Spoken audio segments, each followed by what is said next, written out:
Hello, everybody, and welcome back to Workflows and Espressos. I am your host, Meaghan Myers, and I missed you last week. I'm so excited to be back. I have been away more recently because I'm pregnant. Surprise!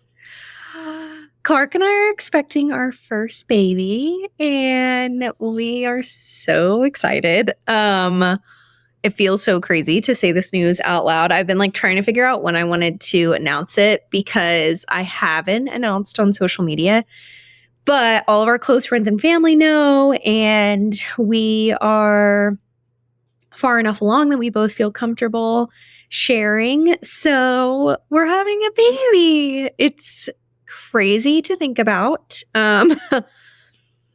Definitely happened faster than we thought, but we are so excited. After we got married, we were we know we want to start a family, or before we got married, we talked about this.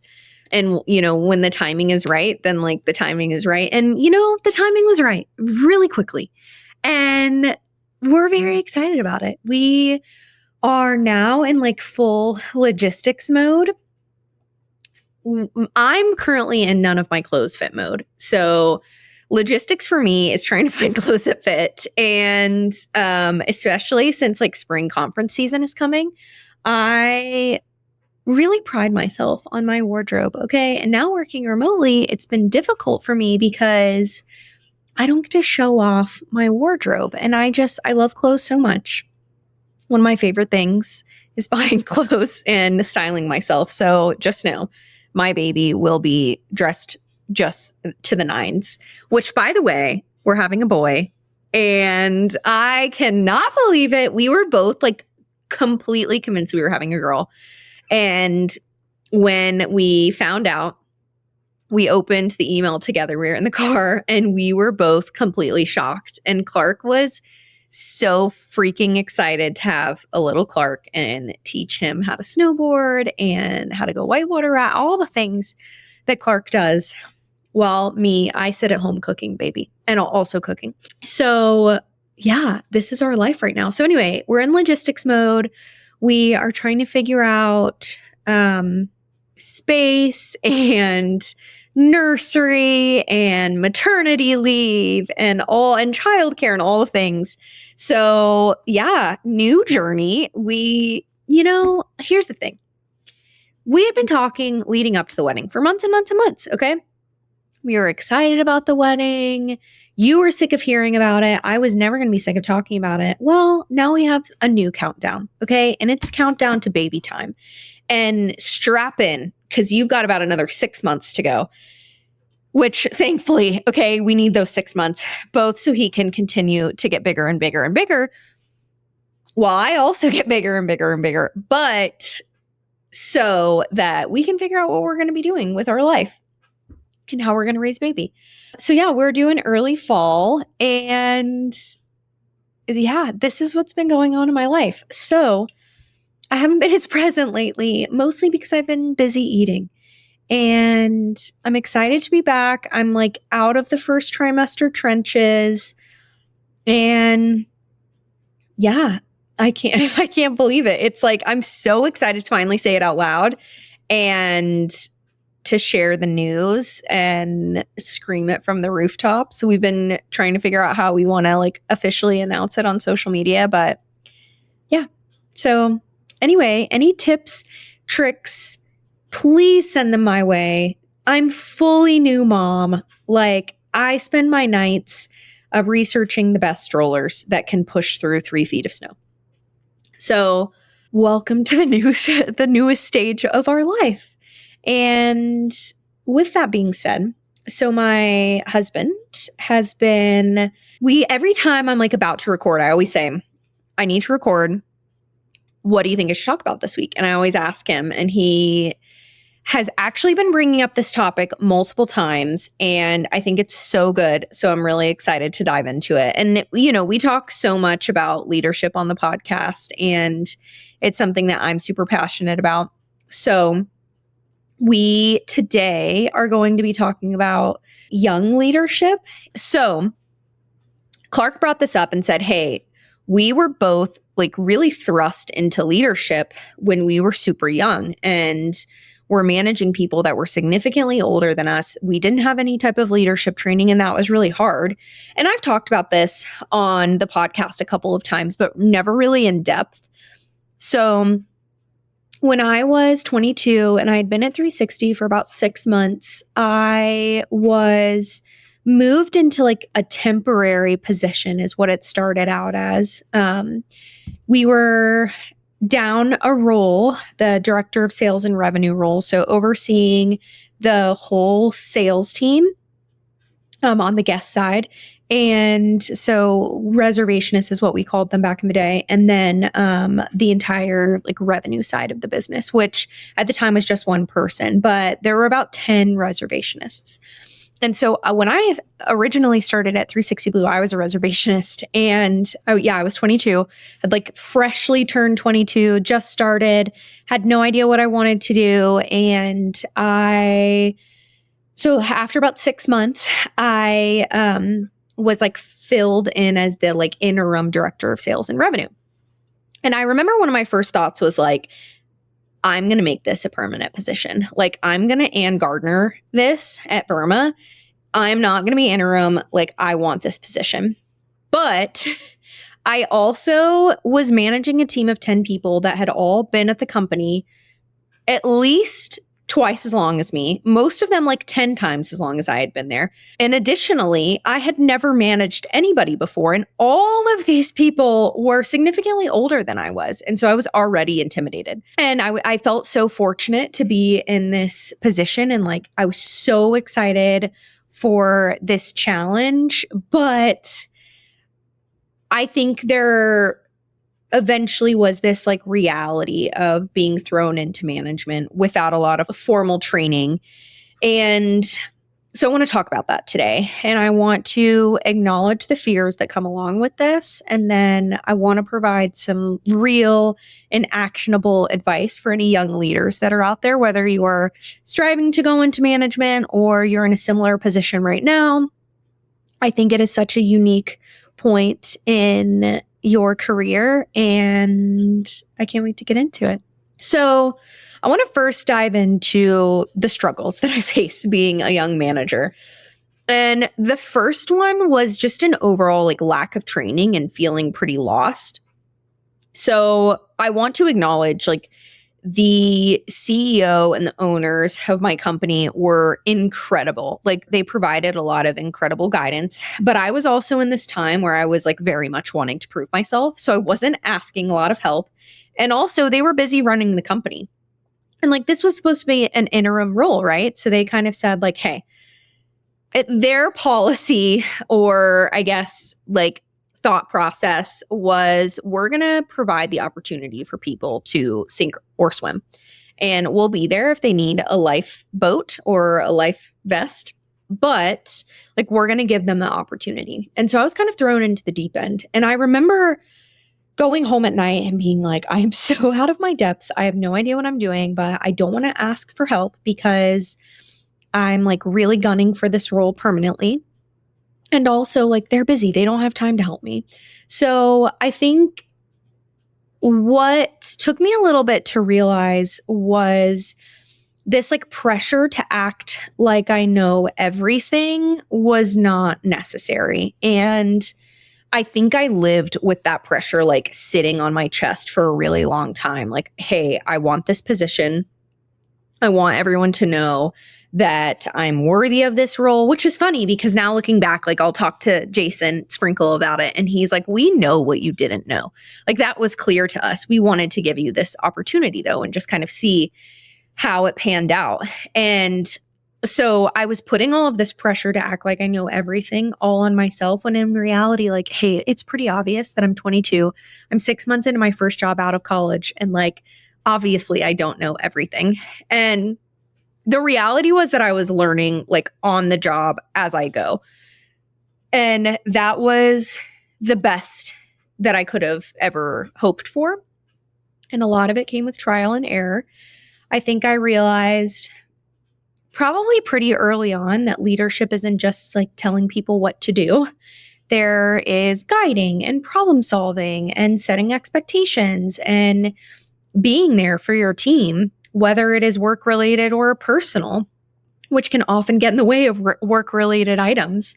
And so I think one of my first lessons, just to kind of summarize, was one, it was probably clear to everybody except for me that I didn't know everything. And I wish that I could go back and talk to myself. While this pressure that I put on myself was motivating, it also led to a lot of anxiety and almost like over managing when I didn't need to, just to prove myself. So yeah, lack of training can be difficult. And my first recommendation too is like ask for help if you need it. Like, of course, you're going to be learning on the job. But if you truly feel lost and you really don't know where to go from here, and it doesn't even have to be your boss, like reach out to a mentor or a friend that you have that's managed people before and just kind of talk to them about your situation. I understand that it can be stressful going to your boss, especially when you're in this time of wanting to prove yourself. But it's okay to ask somebody what their opinion is, specifically if they've had experience with something similar. So the next challenge that I faced was managing people that were older than me. And there was a lot of intimidation here where I just kind of would think like, how am I expected to lead someone that has 10 years more experience than I do? Like, how are they ever going to take me seriously? And I think underneath all of this, like I had a severe fear of being challenged or dismissed. And I think the key to handling this is mutual respect and curiosity. And I think when wanting to gain this like credibility from someone older than you, I think the conversation should happen very early. Like, hey, look, I'm not here to boss you around. I'm here to make sure that our team succeeds. And I recognize that you have a lot of experience and I'm excited to learn from you. And I'm excited for you to learn from me too. And more than anything, like this team is our priority.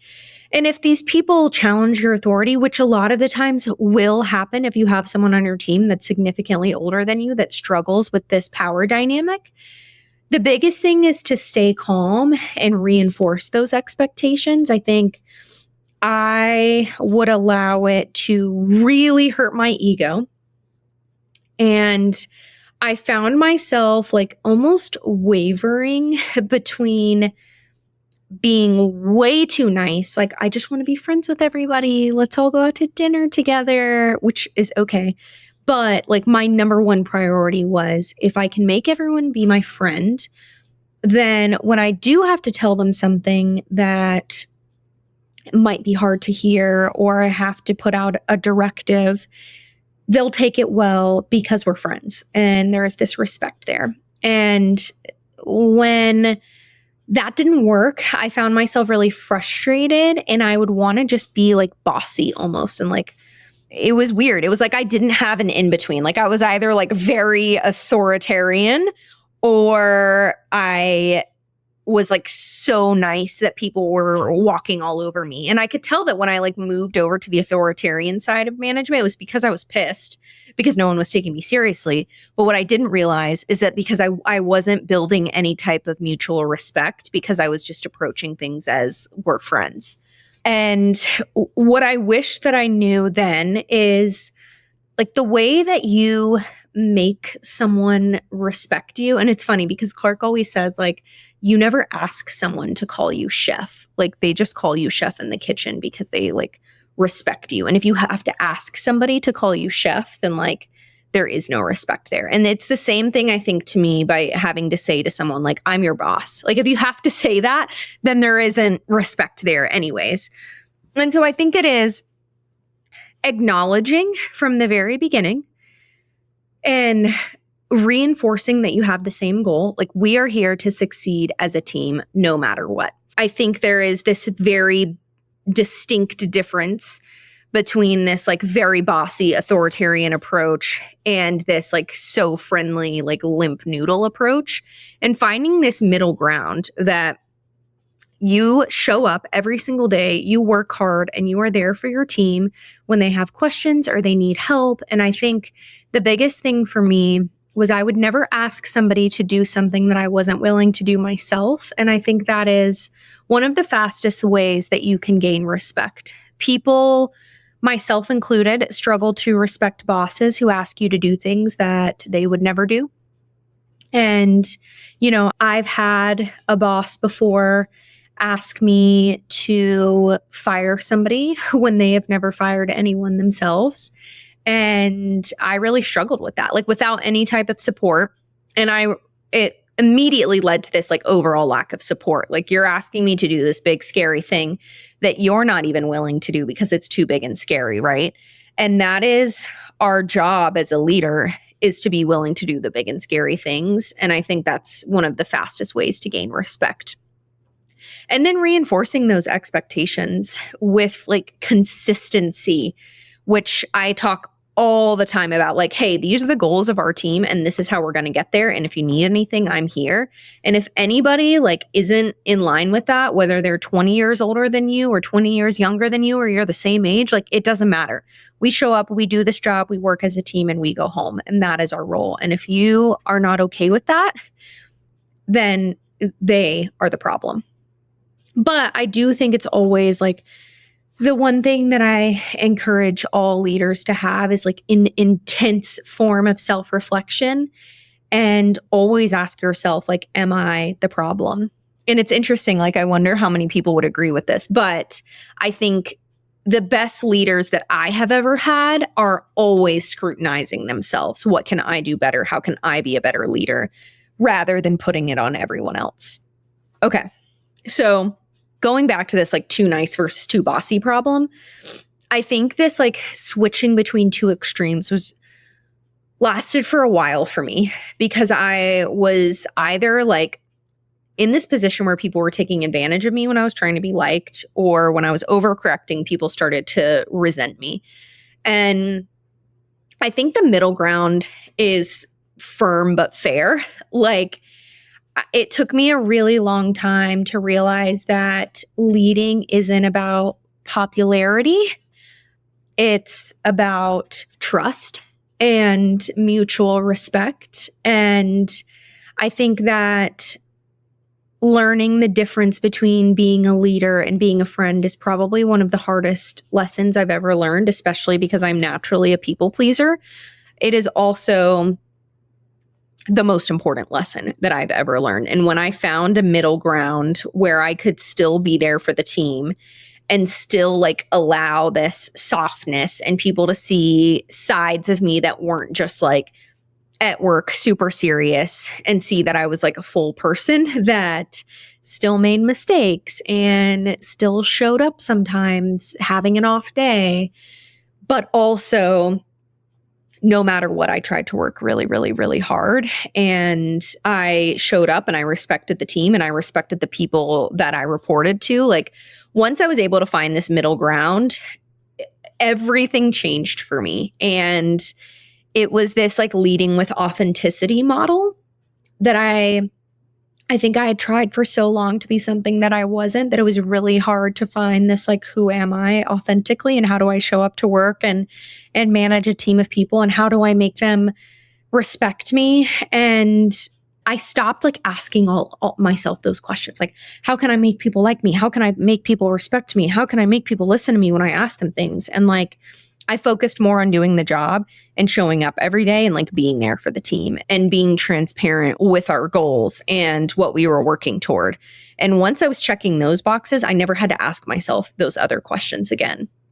And that was the key. So handling conflict and setting boundaries, I've talked a lot about this, so I won't go into extreme amount of depth, but I hated giving feedback because I did not want to be the bad guy. And I think this like ties in a lot to being too nice versus too bossy. Like, one of the grave errors that I would make is I would not correct a problem, an employee problem that I saw, because I did not want to be the bad guy and I just dreaded confrontation. And that led to a lack of respect, of course, because other team members would see this and feel frustrated that I was like letting someone else get away with something. And also, the person who was disrespecting me was like, okay, she's going to let me get away with it. So I'm going to continue doing it. And I mean, it probably took me like 3 or 4 years to realize that avoiding the hard conversations was just making everything worse. Every single time I did it, the problem would get bigger and bigger and bigger. Like what began as like a snowflake turned into the most massive snowball. And it was so much harder to handle when the situation was so large rather than if I just like nipped it in the bud when it happened. So I now follow like a framework for giving feedback. And the first step is stating the issue clearly. So pulling this person aside and stating the issue clearly. Hey, here's something that I've noticed. Explain why this matters. This is how what I have noticed, your behavior has impacted the team, and then offer a path forward. Here's what I need from you. And these 3 here's what I noticed, here's how it impacts the team, and here's what I need from you, have given me this framework that it doesn't take away my anxiety of confrontation. And I've talked about this too, like I did a whole episode on confrontation. I think I'll always get nervous no matter what. Like I am a natural 7 on the Enneagram. I want to have fun. I hate talking about really hard stuff. I hate making situations uncomfortable, but it's also like what I have to do because I'm a leader, and I have gotten significantly better at it as I've gotten older, which 22-year-old me would roll my eyes because I hated when people said that it was experience that made them better. And I think I was just jealous. But practice really has made it easier for me. And while I can recognize that my heart will always beat really fast when I have to give constructive feedback, I also realize that the faster that I do it and the clearer that I am, the easier it is for everybody. So I encourage you to follow the 3 here's. Here's what I noticed. Here's how it impacts the team. And here's what I need from you. Okay. So what I wish I knew back then. The first thing is, if you're listening to this and you're young and you're in a new leadership position, I want you to know that your age doesn't define your leadership. Leadership is not about years of experience. It is about how you choose to show up every single day. And what I know now is that I didn't need to be the smartest person in the room. I just needed to be the most clear and the most reliable person. And that completely changed my perspective on leadership. I think the faster you stop running from your age and the more you start embracing it, the better off you are. I used to be mortified by the fact that I was in my early 20s, and people would say stuff to me all the time, homeowners, honestly, in particular. And I really struggled with this, like, no one's taking me seriously because I'm so young. And eventually I started owning it. Like, yeah, I'm 25 and this is the career that I built for myself. And I'm really freaking proud of it. And I think the moment that I pivoted from like being afraid and being insecure about something that I don't have any control over and started owning it, the better I was. Like this defensiveness when people comment on your age, or the like embarrassment and insecurity around your age, like that looks significantly worse than just owning it and being really proud of where you are now. And just knowing that like your age doesn't fucking matter. How you show up is what matters. I feel very passionately about that. Clarity is kindness, I think, is what I wish I knew back then. Being clear is kind, which is one of the mantras that I live by now. People didn't need me to have all the answers. They just needed me to be clear with them when I did and when I didn't have the answers. And once I figured that out, life got a lot easier. I think instead of trying to make everyone happy, I started focusing on being direct and being consistent. And that gave me everything that I wanted. It made the team happy. It held people accountable. It held me accountable when I needed to give that feedback. And that consistency built trust over time. Number 3, I believe always that emotional intelligence is greater than any experience that you can have. People, in my opinion, don't follow a title. They follow someone they trust. And honestly, a lot of the times people don't follow a company either. They follow the people. I was thinking about this the other day. When I started at 360 Blue, it's not that I was passionate about vacation rentals. And to be honest with you, I don't know how many of us in this industry are passionate about vacation rentals. I felt that the 3 leaders at the company were badass and smart and provided opportunities to young people and gave people a seat at the table when they didn't have a lot of experience, and they rewarded really hard work. And that bought me into the company. Like, I was bought in to the people. And then I said, like, I'll freaking go to the ends of the earth for you. Like, what are we doing? Are we like, I didn't care if we were selling tires or pots and pans or vacations. Like, it didn't matter to me because I loved who we were surrounded by every day. And like, then I fell in love with the industry. And so I think like people follow people, period. And they follow people that they can trust. And you trust someone that listens to you and understands you and shows that they care more than they know everything. Okay, last thing I wish I knew, finding your own leadership style. I think that in the beginning, I just like tried to be like, whose management style can I copy? And I spent so much time trying to be the perfect leader instead of figuring out what worked for me that I wasted a lot of time. So now looking back, I think the 2 questions that you ask yourself to help define what type of leader you want to be is, what kind of leader do you respect personally? And what values do you want to lead with? And I think if you have the answer to those 2 questions, that can help you define your leadership style. And a lot of this like is learning on the job, and you'll figure it out over time. But ask yourself and answer those 2 questions and start there. And then I promise you, you will figure it out. Okay. So a couple of rapid fire tips, and then I want to do a TLDR. Gaining credibility quickly. So I've got 4 tips here. First one would be, you don't have to prove yourself. You just need to deliver value. Show up prepared always and on time. I wish I would have done that. 3, follow through on what you say. Do what you say you're going to do. In other words, and make thoughtful decisions. Okay. Dealing with insecurity and imposter syndrome. Number 1, I think it's normal to feel like you don't belong. Like, every great leader has imposter syndrome, I believe. Like, it just kind of shows that you're not a narcissist. Imposter syndrome is very normal, and I think it can be healthy to some degree. So just understand that you're not the only person.